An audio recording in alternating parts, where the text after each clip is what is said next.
پەیوەندەسازی لە دژی ژنانی گیلان نابێتە هۆی واسێنان لە بەدواداچوونی ئەمانجەکانیان. دوا بەدوای کۆتایی هاتنی گەڵتەجاڕی بەناو هەڵبژاردن بۆ دیاریکردنی سەرۆک کۆماری نوێ، گوشارەکان بۆ سەر هەڵسوڕاوانی مەدەنی و بەتایبەت هەڵسوڕاوانی بزوسنەوەی ژنان زیادی کردووە. کۆماری ئیسلامی کە لەلایەن بزوسنەوەی بایکوتی هەڵبژاردنەوە گورزێکی قورسی بەرکەوتووە و مەترسی تەقینەوەی ڕەخوت و ڕێی جەماوەر بە ئەگەرێکی جددی و نزیک دەبینێت، بە ئەمبەستی چاوتەرسێنکردنی کۆمەلگا و سەرکوتکردنی هەر چەشنە توانایەک بۆ ڕێخستن و کاری وشیاردەرانە ڕێشوێنی تۆڵەسەندەوە لە هەڵسوڕاوانی بزوسنەوە مەدەنیەکان و تەنانەت زیندانیانی سیاسی دەگرێتە بەر. هەر لەم پەیوەندیەدا کەمپەینی دژ بە حکمی 6 ساڵ زیندان بۆ چالاکانی مافەکانی ژنان لە گیلان ڕۆژی 26 پوشبەر بەیاننامەی سێمی خۆی بڵاو کردەوە. لەم بەیاننامەیەدا پەیامنێری تایبەتی بواری دیفاع لە مافەکانی مرۆڤی نەتەوە یەکگرتووەکان لە پۆستێکدا لەسەر ماڵپەڕی ئیکس نووسیویەتی 6 داکۆکیکاری مافەکانی ژنان سزای درێژخایەنی زیندانیان بەسەردا سەپێنراوە و هەروەها هەواڵەکان باز لە دەستگیرکردنی توندوتیژیانە، ئەشکەنجە و هەڕەشەی دەستدرێژی و کوشتن لە کاتی لێپرسینەوەدا دەکەن. داوا لە حکوومەتی ئێران دەکەم دەست بەجێ ئازادیان بکات و دەست لە سەرکوتی داکۆکیکارانی مافەکانی ژنان هەڵبگرێت.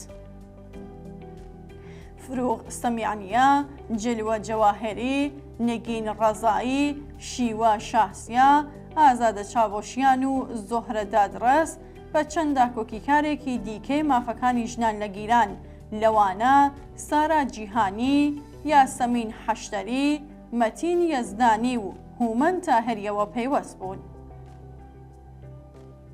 وەزارەتی ئیتلاعات دوای دەستگیرکردنی ئەو هەڵسوڕاوە لاوانە بە هەوڵدان بۆ دروستکردنی نەئارامی لە گیلان و کوردستان تۆمەتباری کردوون. بەنەفشە جەماڵی یەکێک لە چالاکانی مافەکانی ژنان دەرکردنی ئەو حکمەی بە ناڕەوا و هەژێنەر ناوبردووە. بەڵام لەو بڕوایەدایەکە گوشارە ئەمنیەتیەکان ناتوانن بەر بە کار و چالاکی ژنان بگرن لە پێناو دەستەبەرکردنی مافە پێشێلکراوەکانیاندا.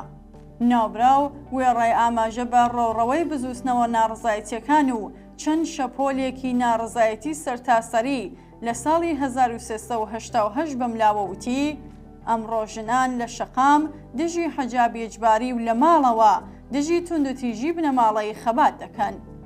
ئەم ڕێگایە ناتوانرێت پێچەوانە بکرێتەوە. هەوڵ و خەباتەکانی ئێستا لە دژی پیاوسالاری، سیاسەت و هەڵسوکەوت و ڕێشوێنی دژەژنی کۆماری ئیسلامی کە بە پێشەنگایەتی خودی ژنان بەرەو پێش دەچێت مژدەبەخشی بەدیهاتنی ئەو ڕاستیەیە. هەروەها دایکانی پارکی لالەژ لە وسارێکدا بەناونیشانی دەستکەوتە ناوازەکانی یاخێزی ژنشیان ئازادی گەڕانەوەیان نییە. لەسەر ئەو بابەتە جەختیان کردووە.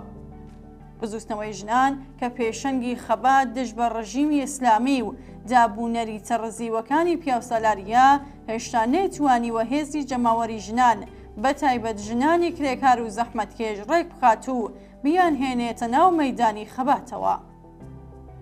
یەکێک لە ئاستەنگە سەرەکیەکانی بەدیهێنانی ئامانجێکی لەو شێوەیە بریتیە لە سەرکوت و وەحشیگەری ڕژیمی ئیسلامی دەسەڵاتدار لە ئێران.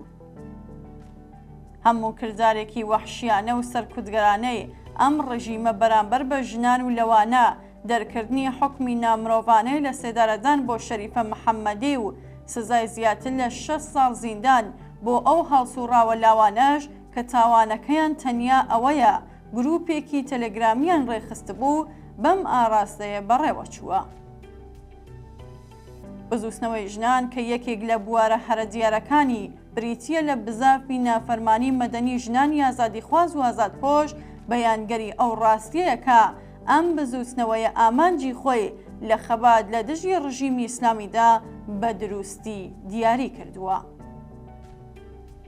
بەرەو پێشبردنی خەبات بۆ هەڵوەشانەوەی سزای لە سێدارەدان و جۆرەکانی تری سزای دژە ئینسانی بێدادگاکان هاوتەریب لەگەڵ بزوسنەوەی شۆڕەشگەرانەی ژن ژیان ئازادی بەڕێوە دەچێت. بێگومان خەباتێکی لەو شێوەیە کۆماری ئیسلامی تێپەڕ دەکات و ئاراستەیەکی سۆسیالیستی دەگرێتە بەر.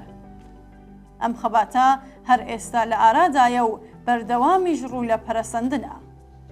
دایکانی پارکی لالەژ لەم بابەتەوە نووسیویانە ژنانی بوێر و تێکۆشەری ئێمە ساڵانێکە بەردەوام لە نێو ماڵ و کۆمەڵگا و لە شەقامەکاندا دژی ئاپارتایدی جندەری و هەر جۆرە جیاکاریەک خەبات دەکەن و لەو چوارچێوەیەشدا دایکانی پارکی لالە بە خەباتی بەردەوام و ڕۆژانەیان نیشانیان داوەکە سەرەڕای بەردەوامی سەرکوتی وەحشیانەی ئەم دەسەڵاتە دژەژنە لە ماوەی 45 ساڵی ڕابردوودا بە تایبەتی دوای ئاخێزی بوێرانەی ژنجیان ئازادی ئیتر نایانەوێت بە دواوە بگەڕێنەوە و چیتر ڕێگە نادەن وەک جنسی دووەم لە قەڵەم بدرێن و دەسەڵات و کۆمەڵگای پیاو سالار و باوک سالار بڕیار لەسەر چارەنووسیان بدەن.